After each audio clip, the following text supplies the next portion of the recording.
அது ஆக்சுவலி நாங்கள் song idea பண்ணும்போது like what I do is சும்மா ஏதாவது ஒரு வார்த்தையை வச்சு ஐ கம்போஸ் அ சாங். அப்படி பண்ணும்போது வாழ்க்கை வாஸ் த ஃபர்ஸ்ட் திங். அன்றைக்கி ஏதோ ரேண்டம் டே ஏதாவது வாழ்க்கையில் ஏதாவது அடிபட்டிருப்பேன். ஸோ அதனால் வாழ்க்கையை வச்சு ஒரு ஐடியா பண்ணேன். Then Aegan came in to the song and think you should say. So jam பண்ணும்போதே எல்லாருமே வந்து இந்த ரெஃபரன்ஸ்க்காக எப்படி இதை கொண்டு போகலாம், ஏன்னா ட்ராக்காக ஒன்று ஆல்ரெடி போட்டு வச்சுருந்தாரு.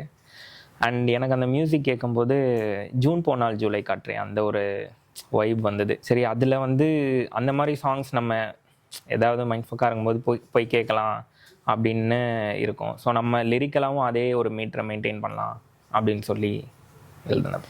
அது ஒரு கான்ஷியஸ் டெசிஷன் இல்லை, இட்ஸ் லைக் ஒரு ஒர்க் ஃப்ளோ மாதிரி தான். அப்படி போகும்போது ஐ தாட் ஆடிங் திஸ் அதுக்கப்புறம் அந்த மாதிரி பண்ணால் I thought it was better. And I'm big fan of Sushin Shyam and Santhosh Narayanan அண்ணா. ஸோ அவங்களோட இன்ஃப்ளூயன்சஸ்லாம் என்னோட மியூசிக்கில் ஆப்வியஸாக இருக்குது. அண்ட் த ரேப் வர்சஸ் வந்து ஏகன் தான் அதை சொல்லணும். எனக்கு அந்த மெலோடி பாட்டாக முதல்ல அவர் ஒன்று கிராக் பண்ணி வச்சுருந்தாரு.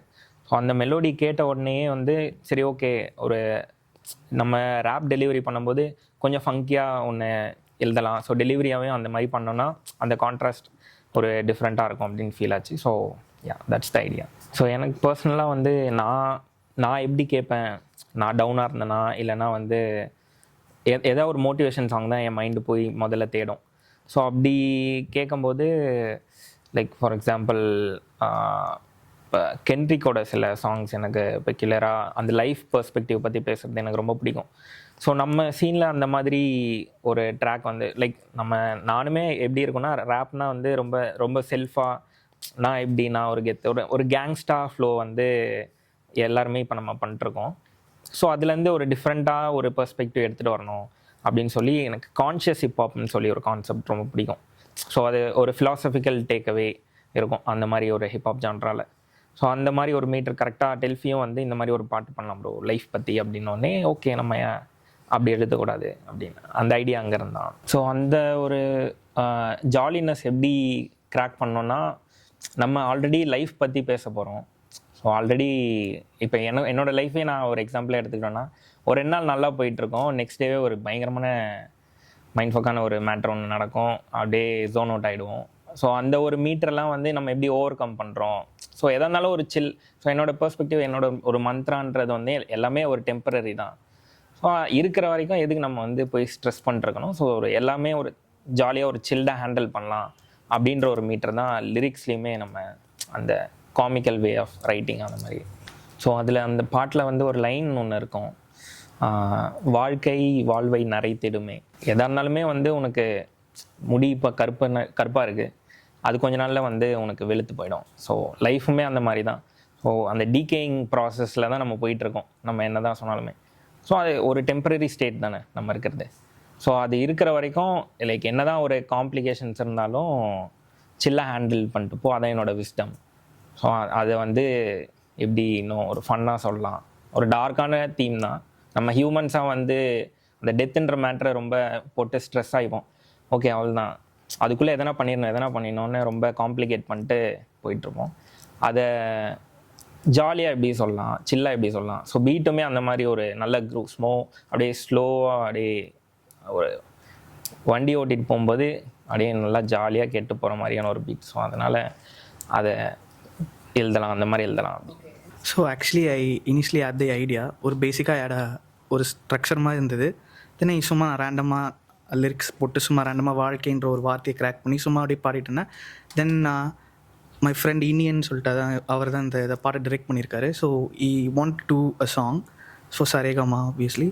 ஸோ அவர் வந்தபோது then we roped in Aegan. So அப்படியே like that's how the song went. அவங்க கூப்பிடும்போது எனக்கு மெலோடியில் ஒரு சின்ன ஒரு ரேப் போர்ஷன் வேணும், பட் ஆனால் எனக்கு உங்கள் ஹோல் சாங்குமே நீங்கள் எழுதுகிற மாதிரி வேணும் அப்படின்ற மாதிரி சொன்னாங்க. ஆல்ரெடி வந்து டெல்ஃபி அதில் ஒரு லிரிக்கலாக கொஞ்சம் ஒர்க் பண்ணி வச்சுருந்தாரு. ஸோ அதை மொத்தமாக ஸ்க்ராப் பண்ணிட்டு நம்ம புதுசாக ஒரு ஐடியா கொண்டு வரோம் அப்படின்ற ஒரு ஹோல். நான் ஏன்னா மெலோடி பெருசாக வந்து லைக் இன்னொரு சிங்கருக்கு என்டையர் சாங் எழுதி எனக்கு பெருசாக இல்லை, என் பாட்டு தான் நான் ஃபுல்லாக எழுதியிருக்கேன். ஸோ அது எனக்கே ஒரு சேலஞ்சிங்காக தான் இருந்தது. என்னோடய 15 இயர்ஸ்லேருந்து நான் இந்த இண்டஸ்ட்ரியில் தான் இருக்கேன். So I'm like 26 now. So 15 years நான் ஃபஸ்ட்டு ஆல்மோஸ்ட் டாப் எல்லா கம்போசர்ஸ்க்கும் வாசித்திருக்கேன். Santhosh Narayanan, GV Prakash and pretty much all composers here in the K-Town. And பாலிவுட்லேயும் I have played with few artists and Punjabi rappers கூடயும் ஒர்க் பண்ணியிருக்கேன். So I've never been a part of this indie music. எல்லாமே it was always about the cinema and other things ஆட் அந்த மாதிரி தான். So இது வந்து என்னோடய first time releasing an independent song like ஒரு ப்ராப்பராக ஒரு லேபிளுக்கு பண்ணுறது. So I'm really happy and let's see நீங்கள் it's streaming on all platforms, go listen to it. So எனக்கு சரிகமாவோட இதான் ஃபர்ஸ்ட் ட்ராக் பண்ணுறது. இதுக்கு முன்னாடி லேபிள்ஸ் வந்து சோனி கிட்ட பண்ணியிருக்கேன். ஸோ லேபிள்ஸோட ஒர்க் பண்ணும்போது லைக் நான் இது வரைக்கும் ஒர்க் பண்ண எல்லா லேபிள்ஸ்லையும் அந்த நம்ம இண்டி ஆர்டிஸ்ட், ஸோ நமக்குன்னு ஒரு கதை இருக்கும், அதை வந்து சொல்ல அவங்க வந்து நமக்கு கொடுக்குற ஸ்பேஸ் ஆகட்டும், அந்த ஒரு மேட்டர்லாம் வந்து சீனில் ரொம்ப ஹெல்த்தியாக நடக்கிற ஒரு விஷயம். ஸோ நம்ம நார்மலாக நம்மளோட காசை போட்டு ஒரு பாட்டு பண்ணி அதுக்கு வீடியோ எடுத்து ரிலீஸ் பண்ணுறதும், ஒரு லேபிளோட சப்போர்ட்டாக நம்ம ஒரு ட்ராக் பண்ணுறதுமே வந்து பெரிய டிஃப்ரென்ஸ் இருக்குது. ஸோ அந்த வகையில் சரிகமாவோட இப்போ பண்ணுற பாட்டு, அதுவும் இந்த ட்ராக்கே எடுத்துக்கிட்டிங்கன்னா இது லைக் ரொம்ப கமர்ஷியலாக, லைக் எப்படி சொல்கிறது, இப்போ சோகால் நம்ம இது ரீல் மெட்டீரியல் லைக் நம்ம போட்டு பயங்கரமாக செலிப்ரேட் பண்ணலாம். லைக் இது ஒரு செலிப்ரேட்டிங் ட்ராக் தான். But it's not like the beat வந்து அப்படியே போட்டு நல்லா குத்து பீட் மாதிரி போட்டு நம்ம ஃபுல்லாக அப்படி இருக்காது. ஆனால் அந்த ஒரு பாட்டையும் நம்ம வந்து கமர்ஷியலைஸ் பண்ணி ஒரு மீட்டரில் பிச் பண்ணும்போது அந்த கொலாபரேஷன் ஆஸ் ஆர்டிஸ்ட்டாக அதை பண்ணும்போது இன்னும் ரொம்ப ஹெல்த்தியாக பார்க்குறேன். அது நான் இப்படி ஒரு ட்ராக் லேபிளில் பண்ணோன்னா அப்படின்ட்டு எனக்கு ஒரு சர்ப்ரைசிங் மேட்டர் தான். அந்த மாதிரி எதுவும் இல்லை. பட் அந்த இந்த 3 minutes 45 secondsன்னு நினைக்கிறேன். அது முடிச்சிட்ட பிறகு அவங்க போர் ஆகாமல் இருந்தால் எனக்கு ஓகே தான். ஸோ அதான் நான் ஒரு மந்த்ரா எனக்கு இன்னொன்று வச்சுருக்கேன், லைக் தற்காலிகம், எல்லாமே ஒரு டெம்பரரி ஸ்டேட் தான். பட் ஆனால் அதுக்குள்ளே நம்ம எவ்வளோ ஃபன் பண்ணுறோம், எவ்வளோ செலிப்ரேட் பண்ணுறோம். இந்த பாட்டை கேட்கும்போது நான் சொல்ல வர விஷயம் வந்து ஓகே, ஒரு டேக்அவேவாக ஒரு ரிப்பிட்டேட்டிவ் வேல்யூவை எடுத்துகிட்டு வந்தாலே அது எனக்கு ஒரு சக்ஸஸ். அதுதான் நான் மற்றவங்களுக்கு கொண்டு போய் சேர்க்கணும்னு நினைக்கிறேன்.